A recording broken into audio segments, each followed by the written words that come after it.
Psychology is the new firewall, where human insight trumps every trick. We're not hacking systems, we're hacking behaviors so you won't click. No complicated code, just tried and true brain science at play. Social engineering for good, the best defense is in your mind today.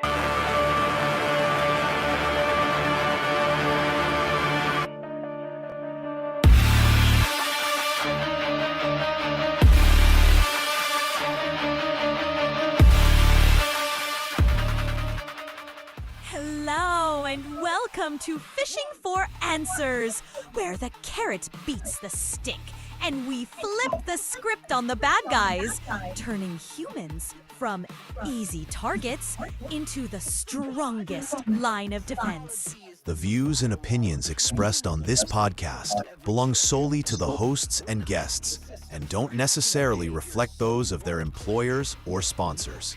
We're seasoned security professionals, but this is a conversation, not a custom consultation. Need specific guidance? Reach out to Joshua Crumbaugh directly.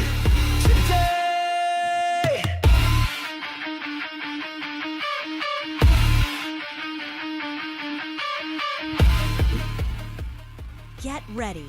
Phishing for Answers starts right now.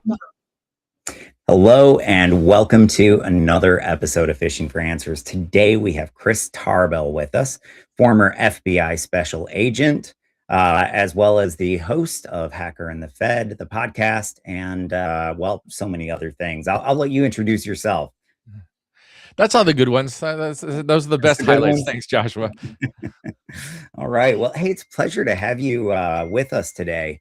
I'm really excited to chat with you and just hear some of your stories. Now, I always focus on the human element, and so I'll just start there. Like, how much did that human error play into you being able to take people down along the way? All of it. It's all human error. I mean, if they were perfect, we wouldn't be able to catch them. You have to make a mistake in order to get caught. In law enforcement, you're doing great if you catch the bottom 25%. And so, a couple of the guys I caught, they only made the one mistake, but there were others. Man, they made a whole plethora of mistakes. Yeah, tell me about one of those, just where it's nonstop mistakes.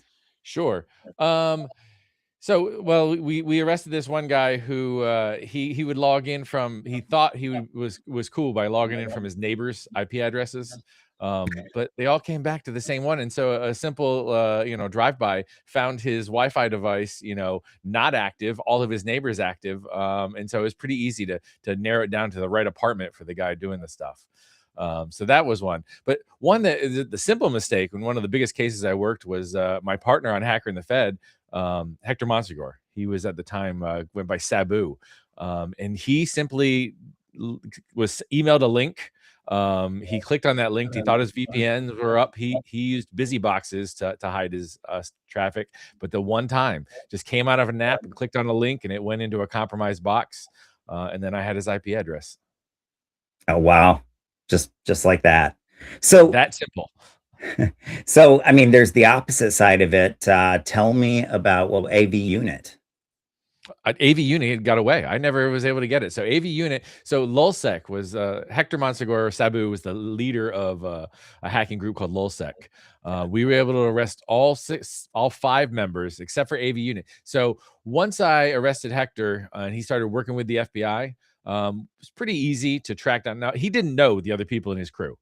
That's one thing. These hacking groups, they even don't dox each other. So, they don't know who each other are. So he didn't have a lot of clues, but we had a lot of conversation. So we were able to, get clues from those conversations and pull things out. But AV Unit, he bailed out before we could get to him. Hector always believed that AV Unit was an undercover Secret Service agent, but because all that guy did was he provided infrastructure. And so it kind of aligns up, but I checked with the Secret Service and they didn't have anybody working undercover those days. At least they admit to me. Oh, that's great. So Cybersecurity and hacking has changed a lot over the years. Before we get to how AI is impacting it today, uh, tell me about how it was different when you first got into, when you first started hunting cyber criminals. Man, log files. All we had was like HTTPS access files and that sort of thing. We didn't even have Splunk. We would have to grep for IP addresses and go through Oh, things, no. or go through with Notepad, or a text editor to look for things and put things. Excel has limited to what was it, 1,000,002 lines, and if the log files were bigger than that, then we were screwed. Literally, that is how we were going through these access log files. We didn't have the tools, and so that really was the beginning of all for us. But it was good because you learned. But also the criminals didn't have a lot of good tools either. So it was almost a Fair fair enough. fight back then. So what about now? Is it a fair fight now? No, no, no, no. The bad guys have much better tools. They so that's the one problem with law enforcement is we react to things. Not a lot of proactive law enforcement, which is good because you don't want to stymie. I'm a technologist. I don't want to stymie technology, but it's reactionary, and they can use the tools a lot faster than we can, and they have better access to stuff. Yeah. Even with tokenization, they still have access. They had access to GPU boxes to crack passwords long before I did in the FBI. We had a bad guy's computer that we arrested, a guy named Chaos, and we had his computer, but everything was encrypted. It literally took the FBI 6 months to crack his password. His password was simple. It was Chewy12345. It was the cat's name. Social engineering might have been a quicker way to get it, It actually. probably would. Well, like that's the thing. We used to try to go through a computer and used to make a word list and use that word list to crack passwords. Maybe he didn't talk about the cat. I don't know. I didn't do that part of the forensics on the case, but man, it would have been great to get that computer long before it took the FBI to crack it. Yeah. Well, I mean, I can say from personal experience because I was an ethical hacker, and it was always or almost always stupid passwords. Like, I remember there was this one guy that would change his password every year, but we and multiple times during the year, but it was always predictable. And so, since we got his password the first time, we would just be like, okay, how many times has he had to reset his password? Okay, here's what it is, and we would get in every single time. And so, I still think passwords are a terrible technology, and I'm glad that passkeys is starting to get replace them. It's a much better solution. I think it's just a technical savvy, though. I love podcasts like this that get out and tell people how to get passkeys, how to make it easy. I love sites that force you to have it. Um, Yes. you know, they force people. The technology is there. Whatever mechanism you have to make yourself more secure and make yourself not the low hanging fruit. I'm all about it. Well, I also think that the beauty of passkeys is its simplicity. For the longest time, everything cybersecurity made things more difficult, and with passkeys, it makes things easier. And if we really want the average person to be more secure, we got to make it easier. Until your mom loses it, and then you're spending so much time. That's the only downside is there's It a would be my generation out dad, there but that you're doesn't okay. protect their passkeys so well. Yeah, that's funny. So AI is changing everything. What stood out to you the most recently? How easy and fast it is to make deep fakes. You and I are putting our voice out there, and deep fakes, Oh, yeah. apparently it only needs 3 seconds is the latest thing. 3 seconds of your voice, and you're able to do it. We did cover a story on Hacker and Fed this week about, a woman lost $15,000 because she got a call from jail from her daughter, and she sent the money. One thing I got to get out there: the police, the FBI will never call you and ask for money. That's never how the process in the United States works. So never fall for that one. Uh, Well, I but mean, yeah, but to that how fast regard, and the easy it is. CEO is not going to call you asking for gift cards either. I mean, there's some basics that I really feel that are still lost on the general populace. If someone's getting a hold of you and trying to make you do something quickly and trying to make things go fast and try to make you not think about things and you just stop and take a breath. Wait, Yeah. does this make sense to me? I had a buddy this week. My buddy got an email from the school secretary that his kids go to this school, and there was like some sale coming up because Miss Rhonda was moving, and it was like a tractor for 3,800. And I'm like, Derek, do you think you can get that tractor for $3,800? Does that make sense?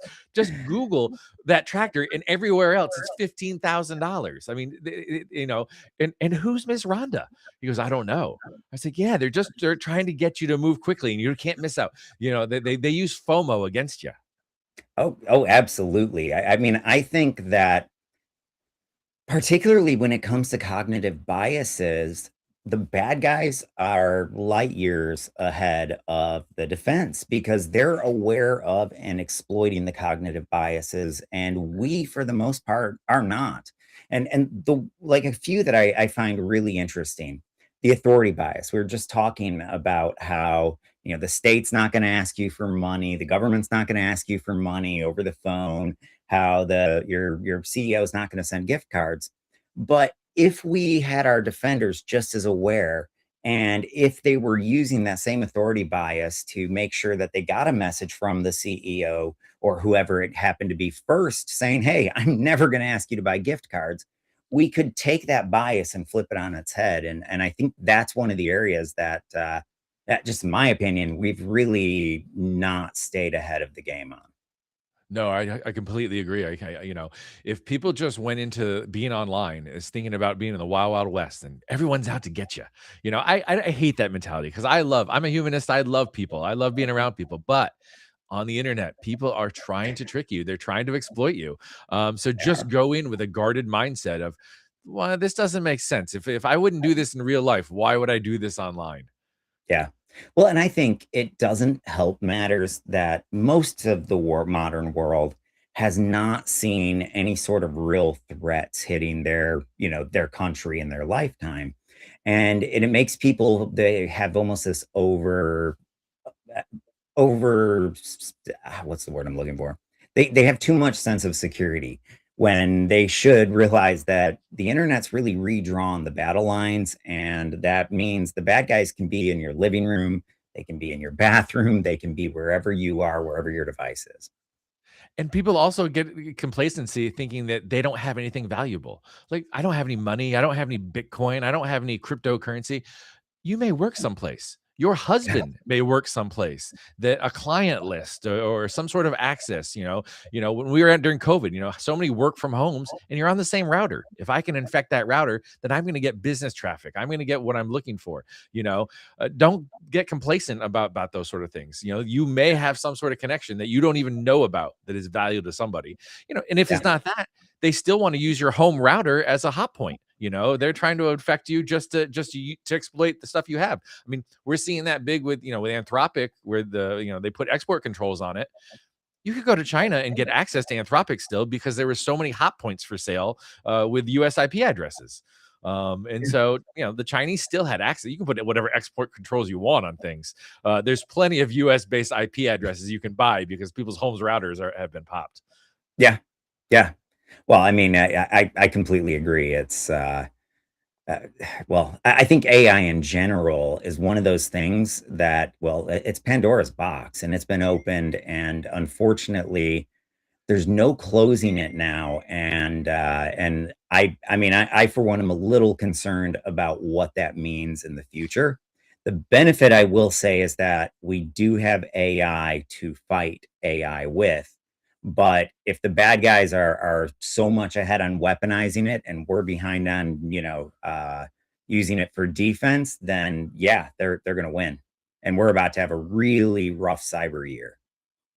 I think it's going to be tough at first, but I think we're going to win in the end. I think the good guys are going to use it. There are some really good, strong AI defensives coming out. It's just we have to catch up and we have to get access. I mean, these Yeah. billionaires and trillionaires they're building these models, and they need to make their money back from this investment. And so, to get access to the Anthropics and the big stuff, it's tokenization is out of control. I mean, I know a lot of the security companies, if you're not spending 25 million a year there, they don't want to even pick up the phone right now. But they're also giving access for free to these big banks and to big industry partners to secure their stuff. Yeah. Problem is they're finding 25,000 vulnerabilities at once. It takes a long time to fix. Yes, it does. Well, I mean, that's where one of the areas I think that AI is going to be interesting is helping us dot all the I's and cross all the T's. That's an area I really am excited about because so much, at least every time I broke into a company, it was always the things that fell through the cracks that let me in, the things that they forgot about, the things they set up today that were only going to be up for a day, but they left default credentials on it or whatever it happened to be. I mean, and I've got a real story like that where we start with this. It was New York City retailer that we were doing an assessment on. We find a self password reset tool that is on their perimeter. And when we get to the page, we notice that the credentials auto-populate. It's default credentials, but they auto-populate. And it was just admin at that. But we click log in. And so we get in and it says, okay, would you like to sync your Active Directory with a third-party database? And we're like, yes, you know. And so we sync it. And this is within probably 15 minutes of starting the assessment. And now we've got every single username and password hash for their whole company. And they still had, I guess I'm dating myself a little bit, but they still had quite a few accounts that were landmans. So we were able to just pop them like nothing. But it's those things that still happen every day. One of my newer clients that I recently brought on, they came to me after they had an incident, right? And so we're helping them. And but it was the same thing. It was a misconfiguration from somebody in IT that didn't quite understand what was done that led to a ransomware incident that probably wouldn't have happened if it wasn't just for that one misconfiguration or that one bit of human error. So I still see that as the number one thing, even when it's not people clicking on fish. Yeah, yeah, the amount of devices that are bought, these fancy, $1 million firewalls and plug and play, and they think they don't have to configure them right. That they need outside help. I mean, so a lot of these, mid-level companies, they have IT companies, IT departments. Well, IT is about service, providing services. That's not security. Security is about limiting services and making the ship liner, compartmentalized. So Yeah. if there's a nick in the whole ship doesn't have to go down.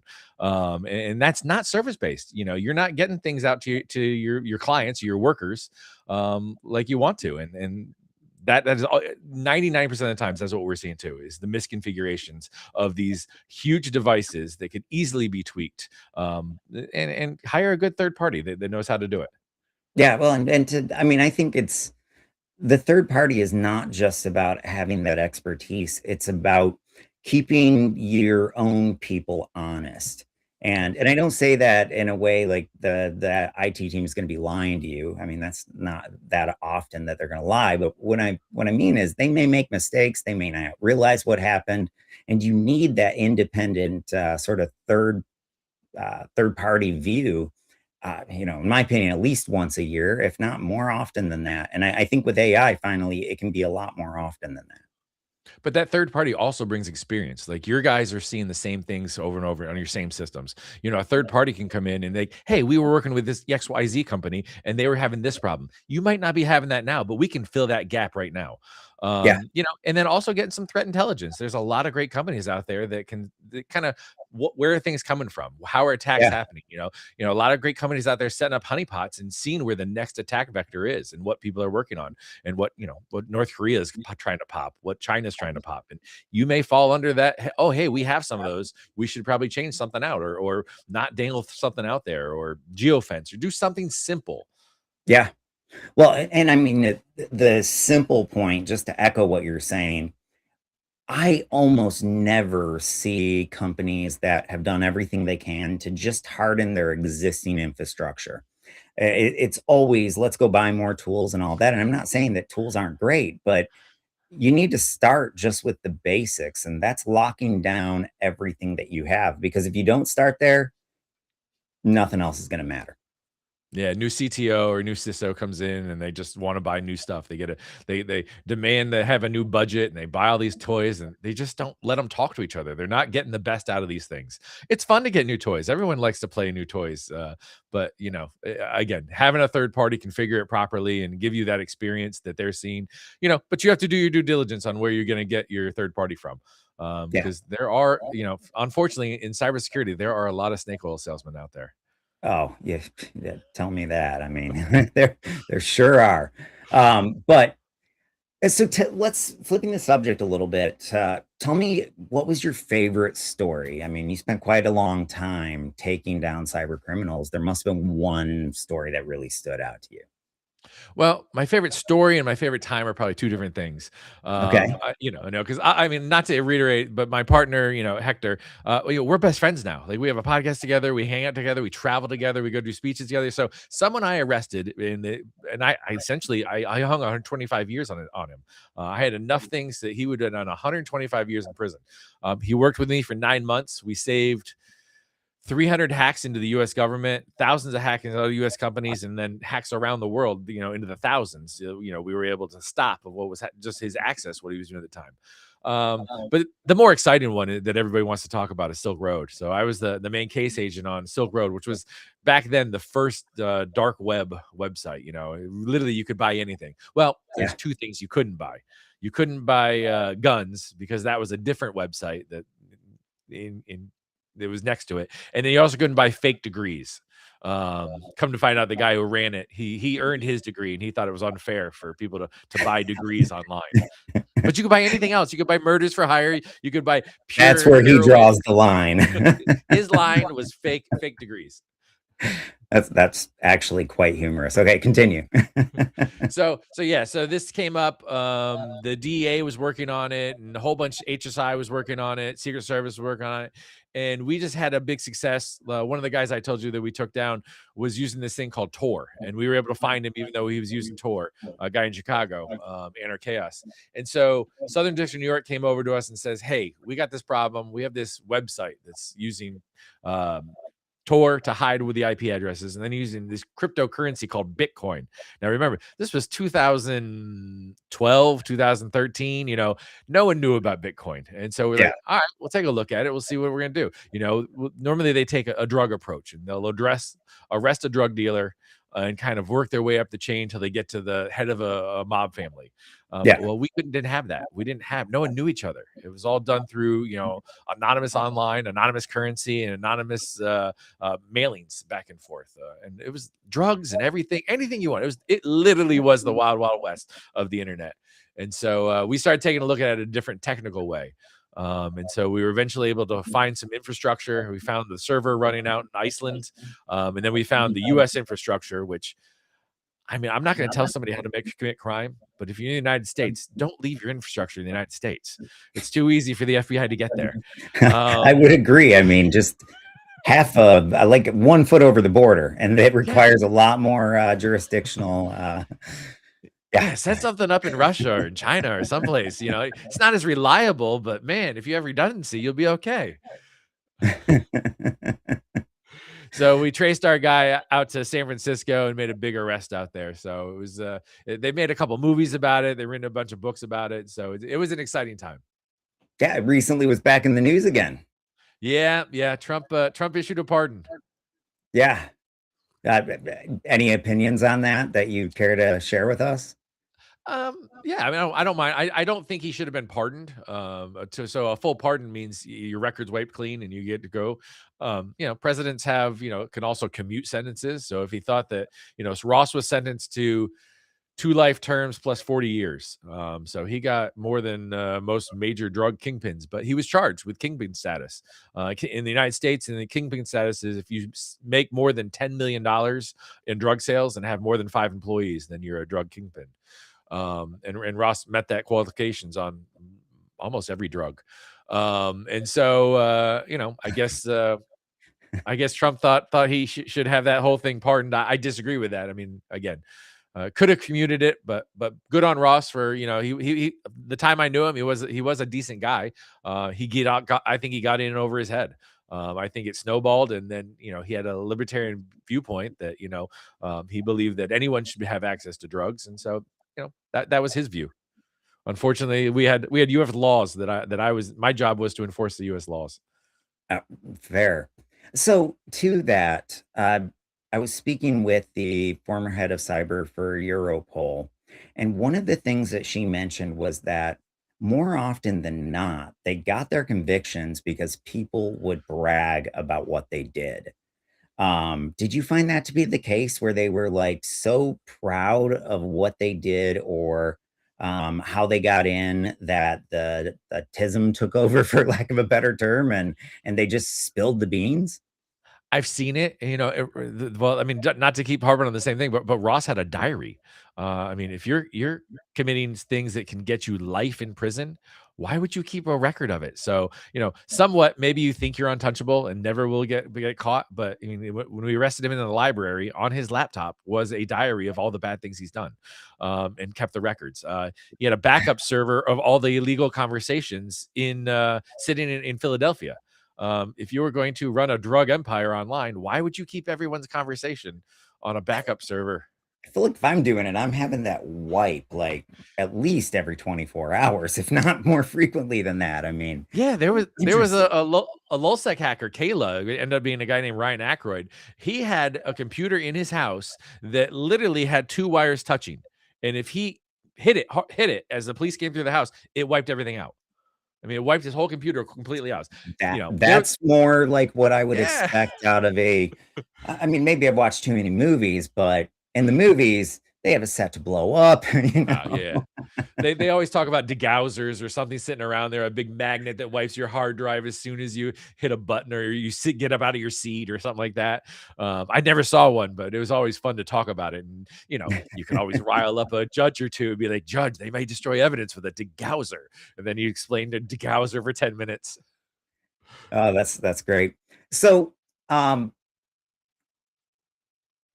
I guess what has stood out to you the most across just all of the different crimes and in terms of the victims, like is there one thing that the victims of these crimes have in common or something that they can do to make themselves less likely to be a victim? And I know you've done a lot of work on different sides, but one of the things that I've seen a lot of, and that I guess the FBI agents from where I used to live, they have the cyber division there in Huntsville, and they said that one of the number one things that they were investigating were all the romance scams and stuff like that are hitting people.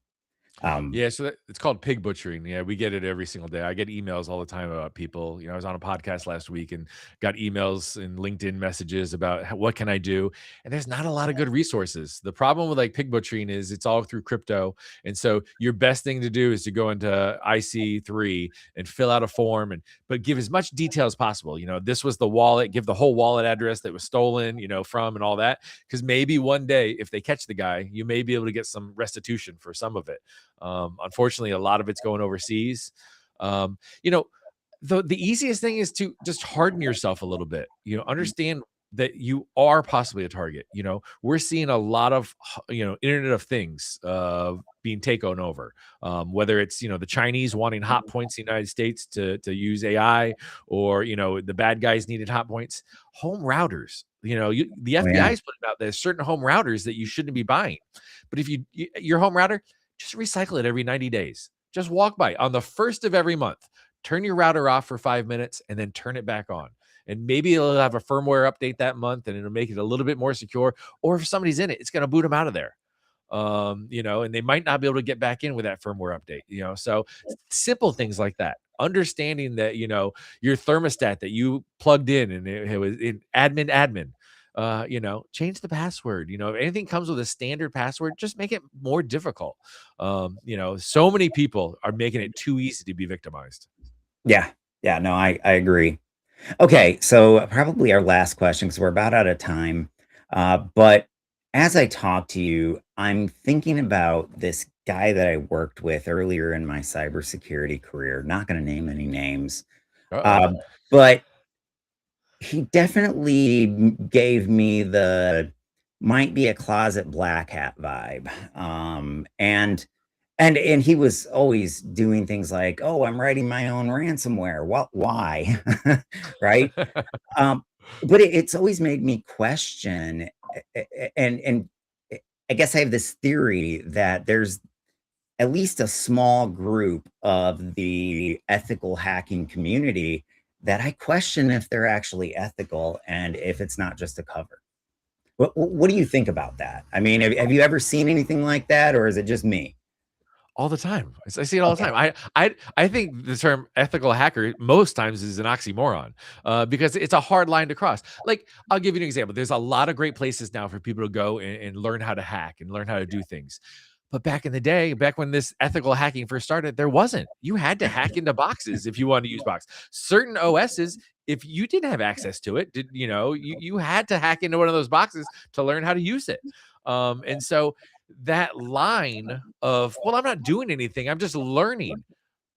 That's still a violation of 18 USC 1030. You're still breaking into something that it's exceeding authorized access. Yeah. Well, it's not a felony unless you do $5,000 worth of damage, but part of the damage is investigating what you did in there. And if it takes a consultant to get in there and $5,000 worth of investigation, now you got a felony. Yeah. Well, So and then 5,000 for a cybersecurity incident responder is you're definitely hitting that in a second. So hello, this is cybersecurity. Oh, that's ding, we're at $5,000. 5,000. So Exactly. yeah. So yeah, I think it's some, when you say you're an ethical hacker and you just kind of shrug off and not know maybe you don't know exactly what the laws are, and maybe you don't, you're pushing things, but it's hard to not push the bounds, and you want to learn. Like, I'm interested. I like to reverse engineer things and see how things work, and get into some of these things that they're doing. We called Um, it dynamic scoping. yeah. Go Hector ahead. calls it free pen tests, for those that don't, the unwilling. That's awesome. Well, it's been really a pleasure having you on the show today. Any sort of final thoughts for the audience here? Well, I mean, if I always leave this with the audience, if you're in a business, if you own your own business or you're in an IT department of a business, get to know an FBI agent. Your business is going to be attacked at some point, and it's going to be attacked on a Friday right before a long weekend. They always go in on a Friday before a long weekend because they know you want to leave. So get to know. Go to InfraGard. Join your local InfraGard. Join someplace where you can pick up a phone and you can call the right law enforcement people when the incident happens. FBI agents are happy to come and talk with you. Happy to have you out there. Happy to know you. They get credit for it. So don't be introduced to the FBI just when the house is on fire. Get that relationship long beforehand. So Yeah. they're happy if no one's speaking somewhere locally at a local conference. Go out and meet them when they come off stage. Shake their hand, be like, hey, I wanted to meet you, and because I know I'm going to need you one day, and I don't want that to be the first time I meet you. So don't be scared of the FBI. Yeah. Well, I mean, it's because of my company, I've actually worked with the FBI quite a little bit. And that was one of the biggest things that they kept telling me is, hey, as you're out there, as you're talking to people, make sure that they know they don't have to be scared to call the FBI when if an incident happens. We're here to help, and there's a lot of tools we have at our disposal. What's interesting though, and I got to tell you this story. Yeah. So they warned me. They had said, because I was giving a keynote over in Stockholm, and they said, hey, just be really careful. You're going over to Stockholm. We've had some issues. And so I go over. It's the last day of the trip. I'm tired. I leave my laptop in the room. I go for a walk, and my wife forgot something. So we're only out of the room maybe 10 minutes before we get back to it. And all of our bags are open. Everything's on the floor. Laptop's still there. And so I go, hey guys, I've got my people, but I feel like you'd be better at investigating this. You want to take a look at it? And they're like, oh, it's a fully patched MacBook Pro. Yeah, we don't have the capability. Okay, guys. I We just used thought to it was a bring good story. we used to bring dummy laptops just to make them work more harder. So bring a fully encrypted 2 terabyte drive and leave that in your room. That'll give them some time to mess with things. They did say that as long as they had it fully patched, there wasn't a lot to worry about. But in my experience, you get full access to a Mac. That's their Achilles heel. Yeah. So Yeah, it's tough. So, but yeah, thanks for having me on. I really appreciate it. It was great talking to you today. yeah, thank you so much. It's been a fabulous podcast. And yeah, thank you. Have a great day.